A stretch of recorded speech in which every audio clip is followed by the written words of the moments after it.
Brand new president of the Washington football team, Jason Wright, who's the first ever black team president in NFL history. And Jason, we want to start out by saying congratulations and thank you for joining us this morning. Not only are you the youngest team president currently in the league, as I said before, you are the first ever black team president. So what does this moment, what does it mean for you? What does it mean for the team? And what does it mean for the NFL? Hey, thanks, Michael. It's good to be on with you, my friend. I think first and foremost, it's obviously very personal for me, right? Much like you, I'm a football player first. Been playing since I was 7 years old, went to Northwestern on a football scholarship, played 7 years in the league. You know, probably got fired a few more times than you, my friend, but played a decent amount of time in the league. And then became a businessman and cut my teeth in some of the best business schools. I've been helping some of the most complex and important organizations around the world transform over the last few years. So for me, it's personal, an opportunity to bring together my two worlds in a really unique way at a really unique time.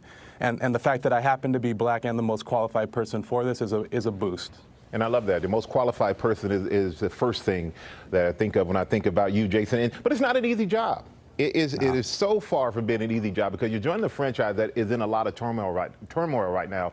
In the last month, the announcement of the name change. There have been some allegations of sexual harassment by over a dozen female employees and an investigation into whether the team failed to consider minority of female candidates in hiring its vice president. So what are your plans as the new president for changing this organization from the inside? You know, part of what excited me about taking this role is we had a phrase when we played that said, you don't talk about it, you be about it. And I think what I've seen from Dan and Tanya Snyder in the hiring of Coach Rivera and some of the decisions they've made to have an independent investigator brought in around the sexual harassment allegations, there are actual shifts in action that suggest it's a new day. And that's why I'm excited to take this on. And Coach Rivera's talked a lot about this on the football side, establishing a new culture, a new way of operating rooted in values around inclusion and transparency. That's exactly what we're going to do on the business side. And it's a culture transformation first to make sure that we have an organization that people want to be a part of, and that itself will start to expand the value of the franchise and make the good things happen.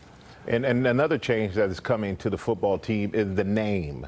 So if you want to make even more news this morning by telling us what the new name will be, if not, when can we expect to learn what the new name will be? Now I know what y'all are thinking. You hired a brother, and all of a sudden the betting money's on Red Tails. It's not, right? It's not. In truth, what we're actually doing is much more than a new name. It's actually a new identity, a new way of engaging with the world. It's going to inform the way we embed in the community, the way we engage with fans.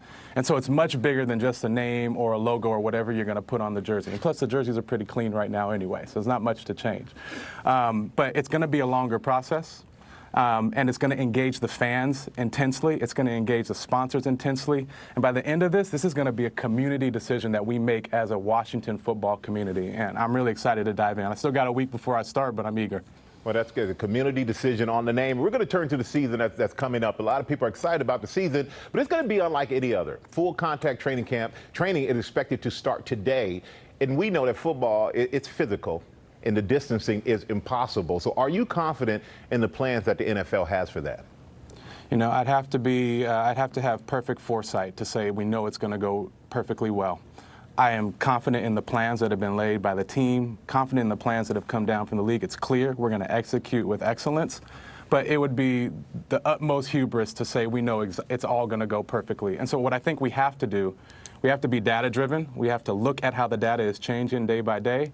And we're going to have to be agile. We're going to have to be quick on our feet to shift in how we operate to make sure that our players, our staff, and everybody around this operation is safe. Health and safety is absolutely first. So I like where we're at, but we're going to monitor it day by day.